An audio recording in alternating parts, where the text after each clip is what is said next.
Guys, pasensya muna kayo hindi muna ako makapag-upload ng YouTube ko. Gawa ng busy kami dito sa pagbabakod dito Babakuran namin yung ari-arian ng bus namin, hindi sa akin.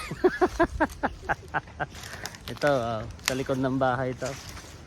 Ayan, babakod kami Ayan, mga kawayan na kinukuha namin yung mga datihan. Gawa ng nung si Kristen. Giniba ni Kristen dito. Ayan yung mga binabakuran namin.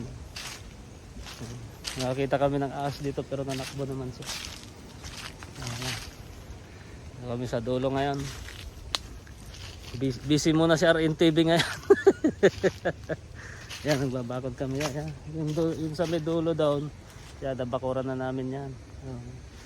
Magtatagmangga na naman. Itong mangga na to, mabunga to, kaso natumba ng Kristen. Yan. Pag bumunga to, ubusin lang din ng mga alaga. Alaga natin nangunguha ng mga mangga. Yan. Malapit na naman mga Pasko, Christmas. Yan. Kung may balak kayong dito, maggala, yan. Gumala kayo dito. So ang per head 50 lang. Pagdala na kayo ng pagkain nyo. Yan, babakod kami. Binabago namin lahat. Para pre, magagalit yung may-ari ng lupa, yung bus namin. Yan, nagbabakod kami.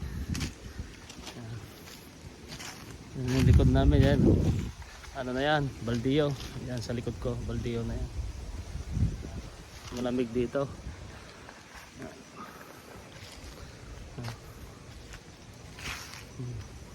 Siguro hanggang pa kami dito, Christmas magagawa. Yan.